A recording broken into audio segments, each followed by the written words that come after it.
For some, the uncertain provenance of the journal was already enough to convince them that it had to be a fake. Others were less certain. Far from there being obvious errors in the text, there were many specific references that at least proved the author's attention to detail. For example, today it is accepted that Mary Ann Nichols was the first Ripper victim. At the time of the crimes, however, 2 earlier murders had also been attributed to the same hand. Both Emma Smith and Martha Tabram were popularly believed to have been victims of Jack the Ripper. It wasn't until much later that it became clear that these murders were totally unrelated incidents. This fact alone showed that the journal was either a relatively modern fake or a much older document written by someone whose insight into the crimes went far beyond a superficial general knowledge. Was it even possible that a would-be forger could find a subject who would fulfill all the requirements of a plausible suspect? Could James Maybrick, a successful Liverpool cotton merchant, whose life and death was well documented, step into Jack the Ripper's shoes so easily?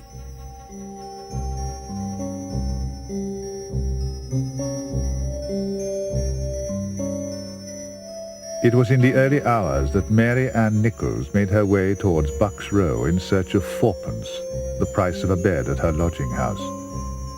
At approximately 3:30 a.m., somewhere in or near Osborne Street, she met someone. She must have thought her luck was in.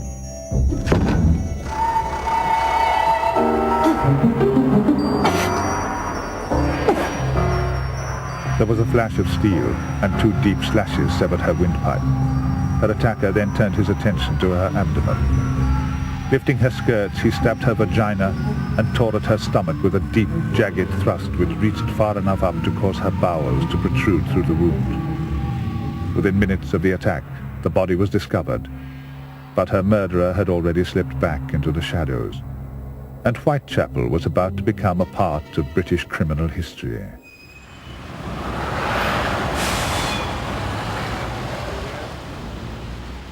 Whitechapel, Liverpool, was and still is one of the city's main shopping streets.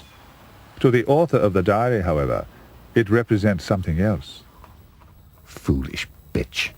I know for certain she's arranged a rendezvous with him in Whitechapel. So be it. My mind is firmly made. London it shall be, and why not?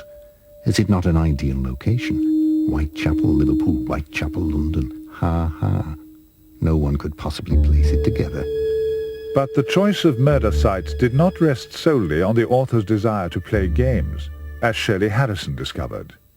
We knew that his mistress came from, one of his mistresses, he probably had more than one, but in the early years that his mistress came from London. And we tracked her down and we found her, and we traced her story back, and we found that she came to London from Sunderland and she lived in Whitechapel. And we found James living there too in the early years. I think that was the time when I suddenly thought, gosh, this, we really are actually onto something here. This is getting quite exciting.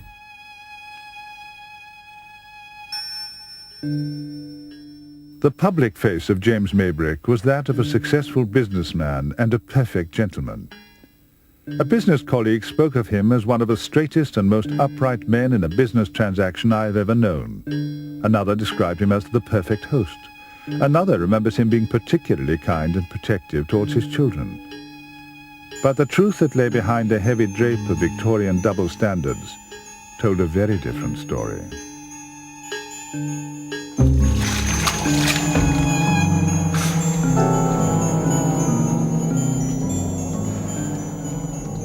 James Maybrick was a drug addict and an adulterer, and his health was deteriorating as quickly as his marriage.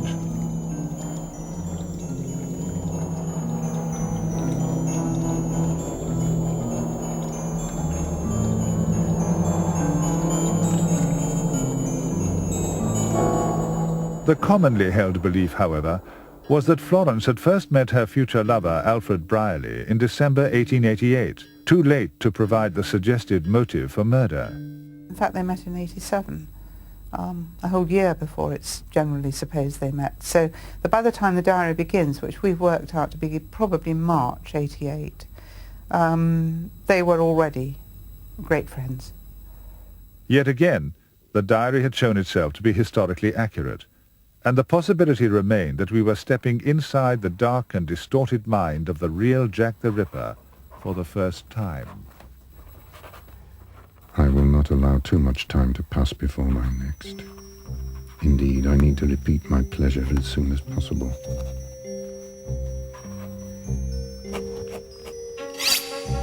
Annie Chapman was the Ripper's second known victim, and this time her attacker was determined to get the maximum pleasure from his partner. A strong hand seized her by the throat and sliced into it twice, virtually severing her head. Then, drawing her legs up and pushing her coat and skirt out of the way, he drove his sharp, pointed knife into her stomach. He reached in and lifted the small intestines, placing them above the right shoulder. Again, he used the knife to remove part of the belly wall, including the navel, the womb, the upper part of the vagina, and the greater part of the bladder.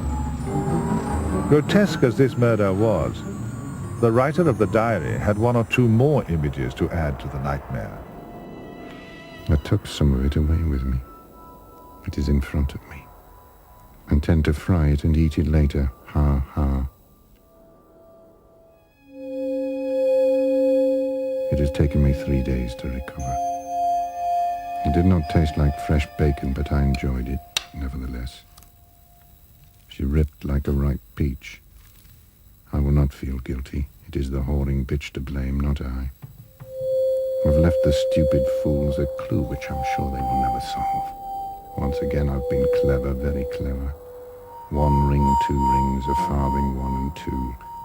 Along with M, ha ha, will catch clever. Jim, it's true, no pill left but 2. Inspector Joseph Chandler was one of the first officers at the scene.